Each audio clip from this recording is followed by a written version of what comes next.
Hello বন্ধুরা, আজকে আমাদের সঙ্গে উপস্থিত আছেন এক্সাইজ কনস্টেবল রজনীকান্ত রায়। তিনি তার মূল্যবান এক্সপিরিয়েন্স আপনাদের সাথে শেয়ার করবেন। তাহলে চলো সময় নষ্ট না করে ভিডিওটাকে শুরু করা যাক। হ্যালো বন্ধুরা, আমি রাকেশ সরকার। আজকে তোমাদের সামনে নিয়ে এসেছি এমন একটা ইন্সপায়ারিং ক্যারেক্টারকে, যার গল্প শুনে তোমরা সবাই শুধু অনুপ্রেরণাই পাবে না, তোমরা আরো নতুন উৎসাহ পাবে। দেখো, তোমরা সবাই যে যে প্রবলেমগুলোর মধ্যে দিয়ে যাচ্ছ, যে দাদা আমি কি কাজ করতে করতে প্রিপারেশন করতে পারবো, কিংবা দাদা আমার তো হাইট একটু কম আছে, 1/2 সেন্টিমিটার 1 সেন্টিমিটার কম আছে, কিংবা দাদা আমার তো ওজন একটু কম আছে। তো দেখো, তোমাদের জন্য হচ্ছে যে আজকে এই যে দাদাটা যে নিজের এক্সপিরিয়েন্স শেয়ার করবে, এটা পুরো একদম কি বলবো, অক্ষরে অক্ষরে মিলিয়ে যাবে। কারণ এই দাদাও নিজের কাজ করতে করতে প্রিপারেশন করেছে, এবং এই দাদাও বেশ কয়েকবার মাঠে সামান্য 1/2 সেন্টিমিটার হাইট কম থাকার জন্য, কিংবা মেশিনের কোনো গন্ডগোলের জন্য 2-3 বার মাঠে বাদ গেছে। তো এই দাদা তারপরে কি করে এক্সারসাইজের জন্য প্রিপারেশন শুরু করলো, কিভাবে মাঠটা পাস করলো, কিভাবে কতক্ষণ পড়াশোনা করতো, কি করতো না করতো, এত কাজকর্ম করা সত্ত্বেও কিভাবে নিজের জন্য সময় বার করতো, সব এই দাদা আজকে তোমাদের সাথে শেয়ার করবে। I hope this video will help you. তাহলে চলো সময় নষ্ট না করে ভিডিওটাকে শুরু করা যাক। নমস্কার। নমস্কার। দেখো, আমি বেসিক্যালি জানতে চাই যে তুমি তোমার এই প্রিপারেশনটা কখন থেকে শুরু করেছো? আমি প্রিপারেশন শুরু করেছি তোমার 2016 সাল থেকে। তো 2016 সাল থেকে শুধু প্রিপারেশন করছো, মানে তুমি কি কোনো চাকরির মেন্স প্রিলিমস কি কিছু ক্র্যাক করতে পারোনি সেরকম? না না, আমি প্রত্যেকটা চাকরিরই আমি কিন্তু ফিল্মস ক্র্যাক করেছি। যেমন ধরো ডাব্লিউপি, কেপি। মানে মোটামুটি দুটো পরীক্ষায় তুমি প্রিলিমস ক্র্যাক করেছিলে। হ্যাঁ। তারপরে তুমি বাদটা কি করে হলে? বাদ গেছি আমি হাইটে, তিনবারই বাদ গেছি। ও, তুমি পিইটি পিএমটি তে কল পেয়েছিলে, ওখানে যে হাইট হয়েছে 3বার তুমি প্রিলিমস ক্লিয়ার করে 3বারই তুমি হাইটই বাদ গেছো। হ্যাঁ। আচ্ছা, মানে তারপরে এই যে তুমি ওই প্রিপারেশনের মধ্যে দিয়ে তোমার এক্সারসাইজের প্রিপারেশন, ওই প্রিপারেশনটা দিয়ে তোমার এক্সারসাইজের প্রিপারেশনটা হয়ে গেছিল। হ্যাঁ হ্যাঁ, এক্সারসাইজের সময়টাতে তো 3টে ফর্ম একসাথে আমি ফিল আপ করেছিলাম। একটা ডাব্লিউপি, একটা এক্সারসাইজ, আর একটা মনে হয় রেলের ফর্ম ফিল আপ করেছিলাম। আচ্ছা, যাই হোক। তো তুমি তাহলে দিনে কতক্ষণ পড়াশোনা করতে? দেখো ভাই, কাজের ফাঁকে পড়াশোনার খুব একটা টাইম বেশি পেতাম না, সারাদিনে ঘন্টা 4 হয়ে যেত। কাজের ফাঁক বলতে তুমি কি কাজ করতে? আমি বেসিক্যালি রান্নার কাজ করতাম। ফ্যামিলিতে একাই তো, রান্নার কাজ করতাম। ও, মানে তুমি মানে ওই যেমন ধরো এই বিয়ে বাড়ি, অনুষ্ঠান বাড়ি, এগুলোতে আমি রান্নার হেল্পার হিসাবে যেতাম। যাই হোক, তার মানে তুমি ওই কাজ করার মধ্যেই তুমি মানে তোমার প্রিপারেশনটা চালিয়ে গেছো, মানে দিনে তার মধ্যে তুমি 3-4 ঘন্টা সময় বার করে নিতে? হ্যাঁ, রাত্রে যেমন ধরো দিনের বেলায় কাজ থাকলে রাত্রে টাইম পেতাম, রাত্রে কাজ থাকলে দিনে টাইম পেতাম, অ্যাডজাস্ট করতে হতো নিজেকে। তো ঠিক আছে, পড়ার জন্য আমার সময় পেলে, তাহলে তুমি মাঠের সময়টা কি করে বার করতে তুমি? আমার মাঠে প্রত্যেকদিন হতো না, তবে দিনে কাজ থাকলে ভোরে উঠে মাঠ যেতাম, রাত্রে কাজ থাকলে বিকেল দিকে মাঠ যেতাম। তো তুমি তাও মাঠে কতক্ষণ যেতে? মাঠে 1.5 থেকে 2 ঘন্টা। তো তুমি কতক্ষণ টাইমের টার্গেট রাখতে যে আমাকে এত মিনিটের মধ্যে শেষ করতে হবে, এত মিনিটের মধ্যে ঢুকতে হবে, এরকম কিছু? দেখো, প্রথম শরীর ভারী থাকার জন্য আমার একটু টাইম বেশি লেগে যেত।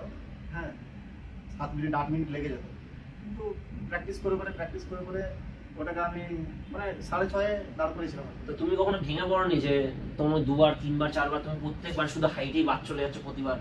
তাও তুমি দেখো ভাই, এখানে একটা কথা বলি। এই হাইটে বাদ যাওয়াটা আমার মনে হয় আমার হাতে নেই। কারণ যে পিএমটির ওখানে যে মেশিনগুলো থাকে, একটা মাঠে 2-3টে মেশিন থাকে। যদি তুমি মানে ক্যালকুলেশন করে দেখো, মেশিন কিন্তু অ্যাকুরেট হিসাব দেয় না। না, এটা আমিও দেখেছি যে যদি মাঠে 3টে মেশিন থাকে, আমি যদি 3বার যদি 3 মেশিনে দেয়, তো আমার হাইট 3বার 3 রকম থাকে। কারণ মেশিনগুলোতে একটু হালকা, একটু এধার ওধার থাকে, মানে একটু আমি বুঝতে পারছি। হ্যাঁ, দিয়ে তারপরে তুমি মানে ওইখানেই আমি ওই হোপ নিয়েই কিন্তু আমি প্র্যাকটিস করে গেছি যে যখনই আমি হাইটে পাস করে যাব কোনো কারণবশত, আমি কিন্তু মেন্স ক্লিয়ার করে ফেলবো, আমি ইন্টারভিউ ক্লিয়ার করে ফেলবো, আমি মিলিটে আমার নাম থাকবে। কারণ আমি প্রিপারেশনটা ঠিকঠাক করছি আর কি। আচ্ছা, তো তার মানে তুমি ওই কাজ করতে করতেই পড়াশোনা চালিয়ে গেছো, কাজ করতে করতে তুমি মাঠের জন্য দৌড়েছো, কাজ করতে করতে তুমি, যাই হোক। আসল কথা বলতে কি জানো, আমি যেখানে কাজ করতাম, আমার আরেকটা বন্ধু আছে, ও আমার সাথে কাজ করতো। ও এখন ডাব্লিউএফপি-তে আছে, আমি এক্সাইজে আছি। দুজনেই আমরা একসাথে ইয়ে করি। তোমরা কাজ করতে তোমরা 2 বন্ধুই তাহলে একসাথে তাহলে চাকরিতে, ঠিক আছে, এটা তো খুব ভালো খবর। তো তারপর তুমি মেন্সের জন্য সময় কতক্ষণ পেতে? মেন্সের জন্য সময় বলতে কি, মেন্সের সময় কাজটাকে একটু মানে কম অ্যাভয়েড করতাম, মানে একদম পাখির চোখের মতো করে দেখেছো নাকি চাকরিটাকে? হ্যাঁ, কারণ কি, ওই যে একবার হাইটে পাস করে গেলাম এক্সারসাইজের মাঠে। হ্যাঁ, আর তখন থেকে আমি একটা মানে একটা টার্গেট নিলাম যে সপ্তাহে হয়তো 2 দিনও আমি কাজ কামাই করবো, সেভাবে টার্গেট নিয়ে পড়াশোনা। যাক, তাহলে তোমার মানে তোমার কি মনে আছে তুমি ওই মেন্সে কিরকম কি নাম্বার পেয়েছিলে? মেন্স ইন্টারভিউ মিলে তোমার ফাইনাল মেরিটটা কি মনে আছে? হ্যাঁ মনে আছে। কত পেয়েছিলে তুমি? মেন্সে পেয়েছিলাম আমি 62.25 আর ইন্টারভিউতে আমি 7 পেয়েছিলাম। বাবা 62.25! আমার যেটা মেন স্কোর 63, দাদা শুধু রিটেনেই 62 পেয়ে গেছিল। তাহলে তো তুমি তো, আমি তো যেমন ধরো মানে কোনো ইয়ে ছিলাম না, আমি তো শুধু ইন্টিগ্রেটেড পড়াশোনা করতাম, তারপরেও আমার নাম্বার এতটা কম। আর তুমি কাজের মধ্যে থেকেও তুমি এতটা বেশি, তো এটা একটা মানে কর্নিশ জানানোর মতোই বিষয়। তুমি পরিশ্রম করেছো, ফল পেয়েছো। তো যাই হোক, তুমি এই আমার যে মানে ভিউয়ার্স যারা আছে তাদেরকে তুমি কোনো অ্যাডভাইস দিতে চাও? কারণ তাদের সবার একটাই প্রশ্ন যে আমি তো কাজ করতে করতে কি করে পড়াশোনা করবো, কাজ করতে করতে আমি পড়াশোনা করার সময় পাই না, কিংবা দাদা আমার হাইটটা একটু কম হচ্ছে, আমার ওজনটা একটু কম হচ্ছে, তাদেরকে তুমি কি সাজেশন দিতে চাও? আমি একটা কথাই বলবো তোমাদেরকে, তোমরা এটা ভেবো না যে কাজ করতে করতে পড়াশোনা করা যায় না। কারণ আমি একা কেন বলবো, আমার মতো অনেক দৃষ্টান্ত আছে যারা কাজ করতে করতে চাকরি পেয়েছে। হ্যাঁ, একটা নিরাশা ছিল যে হবে কি হবে না, হবে কি হবে না, সেটা তোমাদের মধ্যেও থাকবে, কিন্তু তোমাদেরকে পড়াশোনাটা চালিয়ে যেতে হবে। সময় পেলে মাঠে চলে যেতে হবে আর নিজের স্টাডিটা মানে কন্টিনিউ করে যেতে হবে।